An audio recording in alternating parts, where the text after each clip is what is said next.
नमस्कार, बुलेटिन सुप्रभात में आप सभी का स्वागत है। मैं हूं आपके साथ मुस्कान अबीर। एक बड़ी खबर के साथ बुलेटिन को खोलेंगे। उत्तराखंड में विधायक और पूर्व विधायक की दुश्मनी में गैंग वॉर, गोलियों की यहां पर तड़तड़ाहट से पूरा इलाका सहम गया। फायरिंग मामले में प्रणव सिंह चैंपियन को गिरफ्तार कर लिया गया है।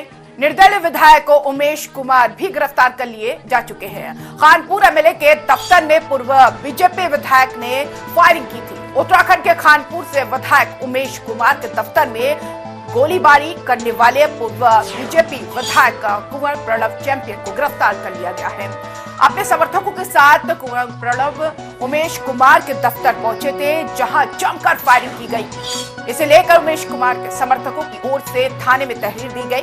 देहरादून से पुलिस की गाड़ी में जब चैंपियन को गिरफ्तार कर ले जाया जा रहा था, तब उन्होंने अपने साथ अन्याय किए जाने का भी आरोप लगाया। चैंपियन ने कहा है कि उनकी शिकायत के बावजूद एफआईआर नहीं लिखी गई है। यह मामला शनिवार से शुरू हुआ, जब सोशल मीडिया पर चैंपियन और विधायक उमेश कुमार बयानबाजी शुरू हुई।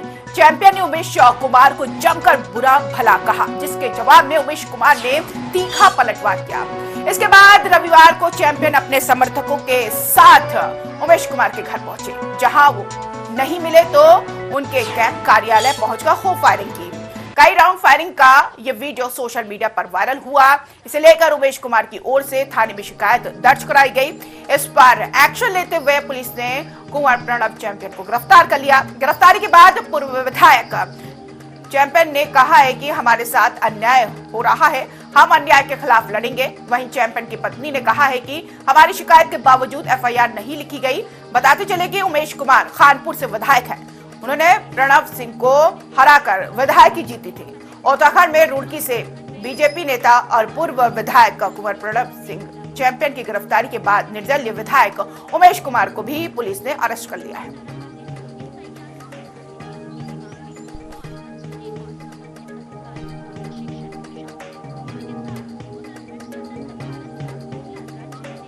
मंगलौर से शमीम अहमद इस खबर पर अपडेट के साथ जानकारी के साथ जुड़ गए। शमीम, एक तरफ पूर्व विधायक की भी गिरफ्तारी हो चुकी है और साथ ही साथ मौजूदा विधायक की भी गिरफ्तारी हुई है, और क्या कुछ अपडेट? देखिए, फिलहाल क्योंकि कल शाम के बाद ही पूरा, क्योंकि पहले सोशल मीडिया की जो जंग चल रही थी, जो दुबारी जंग चल रही थी, वो धीरे धीरे सामने आई थी। कुंवर प्रणव सिंह चैंपियन ने शाम तकरीबन 3:30 और 4 बजे के बाद उमेश कुमार के कार्यालय पर अंधाधुंध फायरिंग की थी, जिसमें उन्होंने एक उनके कार्यकर्ताओं के साथ भी मारपीट किए जाने का आरोप था। और अंधाधुंध फायरिंग करने के बाद वो सीधे देहरादून चले गए थे, जिसके बाद उमेश कुमार वहां पर पहुंचे थे और वो भी जोश के साथ थे, क्योंकि समर्थक वहां पर जुट गए थे। कार्यालय पर जाकर तोड़ फोड़ करना, उसके बाद फायरिंग करना, कई शीशे उनके तोड़े गए हैं, दीवारों पे कई बुलेट वहां पर लगी है। तो कहीं ना कहीं एक पुलिस प्रशासन के लिए भी, क्योंकि पुलिस प्रशासन मौके पर वहां पर पहुंच गया था और किसी तरह से स्थिति को संभाला था, क्योंकि जो समर्थक थे उसमें बहुत काफी रोष था, उन दोनों समर्थकों में काफी रोष था। क्योंकि कुंवर प्रणव सिंह चैंपियन ने पहले से ही एक कार्यकर्ता को उनके पीटा था, एक महिला पत्रकार थी, उनके साथ भी मारपीट का आरोप लगा था। उसके बाद पुलिस ने उनको देहरादून नेहरू कॉलोनी थाने से उनको गिरफ्तार कर लिया था। उसके बाद उमेश कुमार को भी देर शाम पुलिस ने गिरफ्तार कर लिया था। फिलहाल पुलिस ने जो है कुंवर प्रणव सिंह चैंपियन को हरिद्वार के रानीपुर थाने में उनको रखा गया है, जबकि उमेश कुमार को रुड़की के सिविल लाइन कोतवाली में उनको रखा गया है। देर शाम उनको दोनों की गिरफ्तारी इनकी कर ली गई थी। पुलिस ने फिलहाल इनके जो हथियार थे उनका निरस्तीकरण की कार्रवाई करने में उनसे जुट गए हैं। उनके जो हथियार थे, उनका जो लाइसेंस था, उनको निरस्तीकरण करने के लिए जुट गए हैं। हालांकि पुलिस प्रशासन लगातार मुस्तैद साफ तौर पर कहा है कि दोनों के खिलाफ मुकदमा दर्ज कर लिया गया है और उनके खिलाफ कार्रवाई की जाएगी। किसी भी तरह से कानून व्यवस्था को प्रभावित नहीं होने दिया जाएगा। जी शमीम, पहले प्रणव चैंपियन को गिरफ्तार किया गया, फिर उसके बाद उनके जो बयान सामने आया, उन्होंने मीडिया के सामने कहा कि उनके साथ अन्याय हो रहा है। फिर उनकी वाइफ भी सामने आई। फिर उसके बाद क्या उमेश कुमार पर कार्रवाई हुई है? देखिए, पहले क्योंकि पुलिस सबसे पहले ये था कि हरिद्वार में कानून व्यवस्था को बनाना सबसे पहले जरूरी था। कुंवर प्रणव सिंह चैंपियन, क्योंकि इससे पहले भी कई बार फायरिंग के मामले में इनके कई मुकदमे यहाँ पर दर्ज थे, कई इनकी शिकायतें थी कि कई बार उन्होंने फायरिंग की है, मारपीट का उन पर कई अलाव लगा है। क्योंकि 2004 जब से विधायक बने थे, उसके बाद कुंवर प्रणव सिंह चैंपियन के साथ सोशल मीडिया पे, क्योंकि जब से विधायक खानपुर में सबसे पहले 4 बार के विधायक कुंवर प्रणव सिंह चैंपियन खानपुर में रहे थे।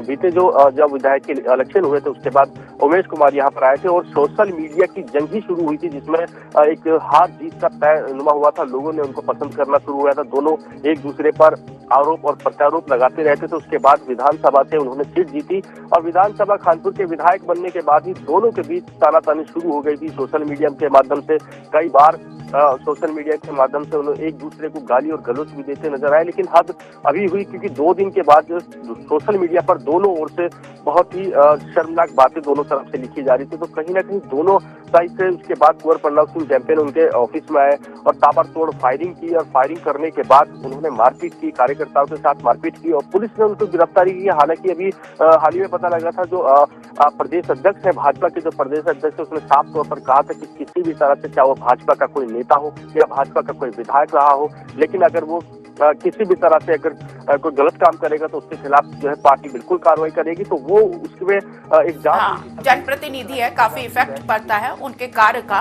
और जनता तक क्या मैसेज पहुंचेगा। और इस मामले ने राजनीतिक माहौल को और भी ज्यादा गर्मा दिया है। बहुत शुक्रिया उमेश तमाम जानकारी के लिए। एक और खबर, वक्फ संशोधन विधेयक 2024 पर जेपीसी की बैठक आज होगी। बजट सत्र के दौरान संसद में रिपोर्ट पेश सदस्य करेंगे और जेपीसी की पिछली बैठक में हुआ था जोरदार हंगामे के बीच 10 विपक्षी सांसद सस्पेंड भी हुए थे। आज की बैठक में भी भारी हंगामे के आसार हैं। वक्फ संशोधन विधेयक 2024 में संयुक्त सदस्य समिति जेपीसी की अहम बैठक आज आयोजित होगी। इस विधेयक को लेकर सरकार और विपक्ष के बीच लंबे समय से मतभेद चल रहे हैं। विधेयक का उद्देश्य है वक्फ संपत्तियों के प्रबंधन और प्रशासन में सुधार लाना है। हालांकि इसे लेकर कई विपक्षी दलों ने गहरी असहमति जताई। बैठक में विधेयक के प्रावधानों पर विस्तार से चर्चा की जाएगी और इसे अंतिम रूप देने की प्रक्रिया आगे बढ़ाई जाएगी। जेपीसी के सदस्य का कहना है कि विधेयक पर रिपोर्ट को आगामी बजट सत्र के दौरान संसद में पेश किया जाएगा। इस रिपोर्ट में संशोधनों और सुझावों को शामिल किया जाएगा ताकि ये सुनिश्चित किया जा सके कि विधेयक सभी पक्षों को संतोषजनक लगे। संसद में रिपोर्ट पेश करने से पहले इसे जेपीसी द्वारा अंतिम रूप दिया जाएगा। इस बीच सत्ता पक्ष और विपक्ष के बीच विधेयक के विभिन्न पहलुओं पर सहमति बनाने की कोशिश जारी है। जेपीसी की पिछली बैठक काफी विवादास्पद रही थी और ऐसे में जोरदार हंगामे के चलते कार्रवाई बाधित भी हुई थी। हंगामे के दौरान 10 विपक्षी सांसदों को एक दिन के लिए निलंबित भी कर दिया गया था। विपक्ष का आरोप है कि सरकार इस विधेयक के जरिए वक्फ संपत्तियों पर नियंत्रण बढ़ाना चाहती है। वहीं सत्ता पक्ष ने इस आरोप को खारिज करते हुए कहा है कि विधेयक केवल पारदर्शिता और बेहतर प्रशासन सुनिश्चित करने के लिए लाया जा रहा है। आज की बैठक में फिर से तीखी बहस होने की संभावना जताई जा रही है। सहयोगी सुजा अब्बास फोन लाइन पर जुड़ गए हैं इस खबर पर जानकारी के साथ। सुजा, जिस तरीके से पहले हंगामा हुआ, क्या आज भी हंगामे के आसार है या फिर अंतिम रूप दे दिया जाएगा? क्योंकि कुछ ही समय बाकी है, जब बजट सत्र शुरू होगा उस दौरान पटल पर इसको रखना भी है। जी, आपको बता दूं मुस्कान के आज की मीटिंग में भी भारी हंगामा होने के आसार है। देखिए, सत्ता पक्ष की बात करें या विपक्ष की बात करें, दोनों ही पक्षों के लिए आज की मीटिंग बहुत ज्यादा महत्वपूर्ण होने वाली है, क्योंकि ये मान के चला जा रहा है कि बजट सत्र से पहले जेपीसी की आखिरी बैठक है और बजट सत्र में रिपोर्ट पेश होनी है। याद दिला दें कि पिछली बैठक में जोरदार हंगामा हुआ है। हालांकि जेपीसी के जितनी भी बैठकें हुई हैं वक्फ संशोधन अधिनियम को लेकर, अभी तक मुस्कान कोई भी बैठक ऐसी नहीं रही है कि जिसमें हंगामा ना हुआ हो। मगर ये हंगामा बढ़ते बढ़ते पिछली बैठक में इतना ज्यादा बढ़ गया कि गाली गलौज तक जो है वो मामला पहुंच गया और जगदम्बिका पाल जो इस समिति के अध्यक्ष हैं, उन्होंने सामने आकर मीडिया को ये बात बताई कि मुझे कल्याण बनर्जी जो तृणमूल कांग्रेस के सांसद हैं और समिति के मेंबर भी हैं, तो कल्याण बनर्जी पर सीधे तौर पर आरोप लगाया उन्होंने जगदम्बिका पाल ने कि जगदम्बिका पाल ने इसके लिए गाली गलौज तक की गई, संसदीय शब्दों का प्रयोग किया गया। तो विवाद लगातार गहराता जा रहा है और उसके बाद देखिए 10 विपक्षी सांसदों को निलंबित कर दिया जाता है और निलंबन के बाद से भी हम देख रहे हैं कि जब से निलंबन हुआ है उसके बाद से भी लगातार आरोप प्रत्यारोप का सिलसिला जारी है। विपक्षी सांसदों का ये कहना है कि सरकार अपनी मनमानी कर रही है। अगर मैं शब्द दोहराऊं इमरान मसूद के, तो उन्होंने सीधे तौर पर यह कहा है कि सरकार बुलडोज करना चाह रही है। तो इस तरीके के आरोप केंद्र सरकार के ऊपर लगाए जा रहे हैं विपक्ष के द्वारा। वहीं विपक्ष के तमाम आरोपों का जवाब सत्ता पक्ष भी दे रहा है। जगदम्बिका पाल बार बार ये कह रहे हैं कि हमने पूरा मौका दिया, मगर जब विपक्ष को मौका दिया जाता है विपक्ष ना कोई बात रखता है। विपक्ष सिर्फ और सिर्फ हंगामा करना चाहता है। विपक्ष इस कोई समाधान नहीं चाहता है। तो इस तरीके से आरोप प्रत्यारोप का सिलसिला लगातार जारी है। और इस गर्मा गर्मी पर है, आपत्ति किस बिंदु पर है विपक्ष को? देखिए, अगर बिंदु की बात करें तो यहाँ पर मामला सिर्फ एक बिंदु का नहीं है, बल्कि विपक्ष का कहना है कि ये पूरा जो अधिनियम है, ये पूरा संशोधन है, ये पूरा संशोधन ही गलत है।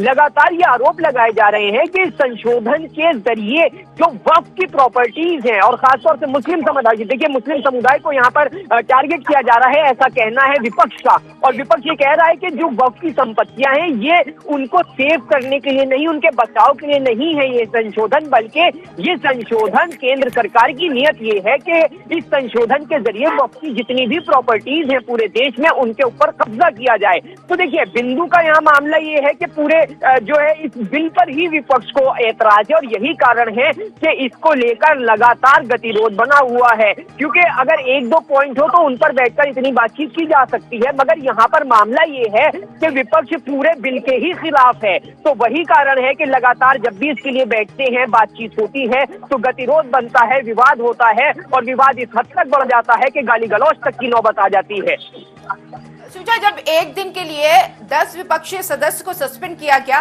तो आज फिर बैठक में वो मौजूद होंगे, क्या कुछ समन्वय बनता हुआ दिखाई देगा या फिर हंगामे के आसार और चर्चा नहीं हो पाएगी?